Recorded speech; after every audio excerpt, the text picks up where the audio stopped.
Celui qui disait hier « Je sens l'odeur de la corruption » est lui-même celui que la justice accuse aujourd'hui. Le procureur général Firmin Mvonde a officiellement saisi l'Assemblée nationale pour demander la levée des immunités parlementaires et ministérielles du ministre de la Justice Constant Mutamba. Il souhaite ouvrir une enquête judiciaire contre lui pour détournement de fonds publics, en lien avec un marché de 39,8 millions de dollars destiné à la construction d'une prison à Kisangani.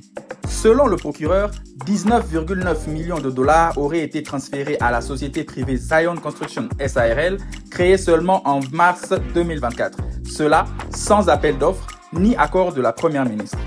Zion Construction SARL est une entreprise sans numéro RCCM, sans expérience connue et qualifiée de société écran par le député Willy Michiki et la primature. Donc, le 16 avril 2025, Zion Construction ouvre un compte à la Robank et le 17 avril, un jour seulement après, elle reçoit un dépôt de 19,9 millions de dollars. Selon Mutamba, l'entreprise n'a jamais eu accès à l'argent, car l'argent est bloqué au niveau de la banque, donc pas de détournement. Mais l'affaire a pris une nouvelle tournure après la sortie du ministre Mutamba au palais de la justice où il dit « Je n'ai pas peur de la prison, je suis venu les affronter ». Il a publiquement traité le procureur général Firmin Mvonde de mafieux, rappelant qu'en novembre 2024, le même Constant Mutamba l'avait accusé d'enrichissement suspect pour l'acquisition par Firmin Mvonde d'un immeuble d'1 million de dollars à Bruxelles. De plus, le ministre a ordonné à son secrétaire général et au directeur de l'administration pénitentiaire de ne pas répondre aux convocations du parquet. Un acte qui pourrait constituer une entrave à la justice ou même une subordination de témoins. Car, selon l'article 81 de la loi organique numéro 13/10, le procureur a le droit d'entendre toute personne susceptible de contribuer à la manifestation de la vérité. Et un ministre de la Justice qui décourage ses services de collaborer détruit même le discours de l'état de droit.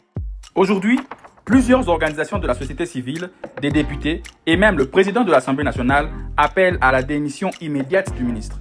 Car voir un ministre de la Justice censé représenter l'état de droit attaquer publiquement un magistrat et freiner une enquête judiciaire soulève un profond malaise. Alors, si ce vote unique en plénière à l'Assemblée nationale est favorable, cela entraîne une mise en accusation officielle et selon l'article 80, dès qu'un ministre de gouvernement est mis en accusation, il doit présenter sa démission dans 24 heures.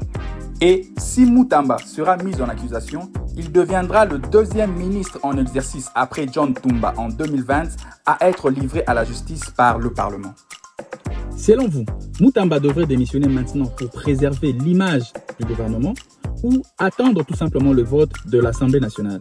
Aussi, concernant le procès, est-ce une réelle instauration de l'état de droit ou tout simplement un règlement de compte? Veuillez nous le répondre en commentaire. Merci et à la prochaine. Bye bye.